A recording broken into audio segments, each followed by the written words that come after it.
Eric, with regard to Casemiro, was he always a target of yours throughout the summer? Because he seemed to just sort of come from left field and was done really quick, unlike, let's say, the De Jong thing, which you had a lot of attacks. So I just wonder, were you always keen on him, for a long time? We have a list, so we have options. And he was always on, but we didn't know that he kept available. And so in the moment we get that signals, we get proactive and we get it done, and we are really happy with that, of course. Can I just ask, how will you, if you want him to play well for your team, what would you like to see from him, Casemiro, as a player? I think he is, I said the cement between the stones, and he can let other players really well because he's a leader. He really well good in the strategist, and he can play a ball as well, and he's winning challenges, so he brings a lot into a game, and he will help us. So in between, he will be the link, a really important role, and I'm really happy to have that role now occupied in our squad. James. Hi, Erik. Can I just ask what your reasoning was, your thinking behind picking Varane on Monday, who was excellent, of course, but we know he's a great player from what he's done in the past, but you didn't pick him at the start of the season. And whether it was also, is it a difficult situation when you've got to leave out your captain, having made Maguire the captain? First, we have options, and as you already said, Varane, his stature is immense. And in pre-season, first he had to come in the season, we have to build him physical, and so a little bit slower start.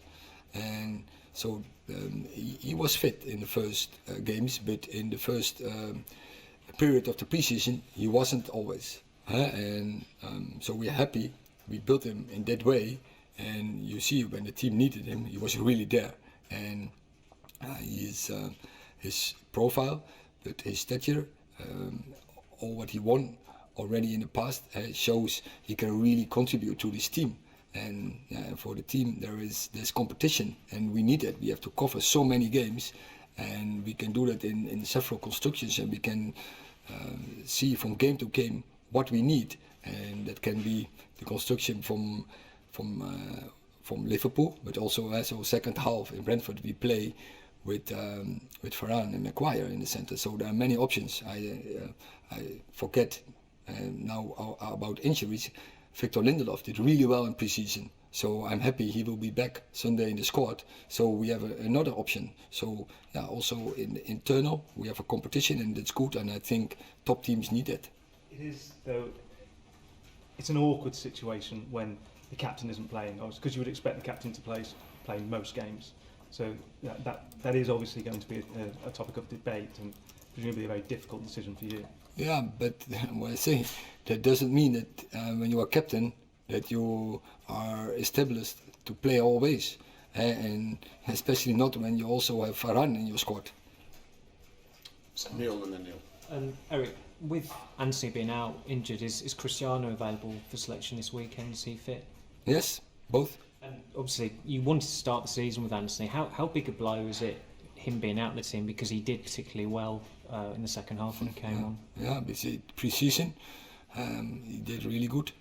I was really happy with his contribution, and same. That's why also I bring him in. You can do what impact he can have on our game. So yeah, it's definitely. But still, we have other players also who can play in that role and will do well. So I never talk about players who are not available. We have to do it with the players who are there. And obviously, Marcus started as a centre forward, but then you moved him to the left wing, and he scored in the second half. Do you see him as more as a winger or a striker, or do you just see him as someone who can play every role across the front three? I think he can play every role, as you saw last Monday. But it was really good, I think, to make that sub with Martial and then Ressi to the left, because we know his inside runs is really dangerous, and you saw it with the second goal. Neil. Ralph Rangnick always said how impressed he was with Marcus in training, and he said he wished he could just transfer that onto the pitch. Do you feel you're going to be able to do that, and was Monday a sign that could come, that the form Marcus shows in training, that you Marcus, can get, that you can get it on the pitch? Yeah, yeah, I was convinced about that. Hey, from first moment in pre-season, he impressed me. I knew already before he was a magnificent talent and player. But he showed in every training session. He's really positive. It's good energy. Pre-season was good, and I hope he will continue like this and be positive. And he will always, with his movements, he will create chances. The team will create him chances, and he has to believe that the team and he will do that. And then it's about get the right finish. You can see that belief in him again, maybe. Yeah, I'm convinced from that he can stick in that belief. Yes. Just one other thing, just on the captaincy. If for example, Bruno, who is going to play most games, and he has the armband, does a point come where you have to say he is now the captain because he is playing most games? I'm looking not so far. We have only one game, and we have a leader group, and Harry, quite clear. Bruno is one of them, and what I think Bruno did quite well in his role as captain. He was really the captain by example, and he did. He brings so much energy to the team in and out of possession. So I was really happy with his role and his performance. Yeah. We've got a tight schedule with travel, so just limit to one question each, please, to get a short few more in. James. Erik, just following on from Neil on Rashford and also Sancho, throughout your coaching career you've got a reputation of improving and developing talent. Are you quite excited by the challenge ahead of trying to turn Marcus and Jadon into the players that everyone thinks they can become?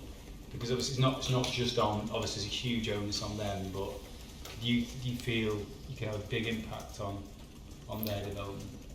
I will give my 100% for that, and we have to work hard. I have to work hard with my players. I'm confident they can do it, and now they have to get that belief as well. And you see when they bring that on the pitch, then you can see which impact they can have. And I was really happy that just they scored the 2 goals, because I hope that will give them the push and that they can do the hard work. They're really contribution in defending and in pressing, but also they contribute in the creativity and in creating chances and in finishing chances, and that is what they are really good in. So it's about when they believe that, they will do it. Mark. Erik, you said basically all summer that midfield was an area that you were desperate to strengthen. Now you've got Casemiro, you've got Christian Eriksen playing in there as well. Is that enough in your mind now, and is that the balance that you've been looking for there? Oh, look, we have many options there now. Well, with Fred, with Scott, and so he said Christian, Casemiro, Bruno, Donny. So we have now options there how we can outbalance the midfield. Yeah. But is it somewhere that you'd still look to try and address, like in this next week of the window?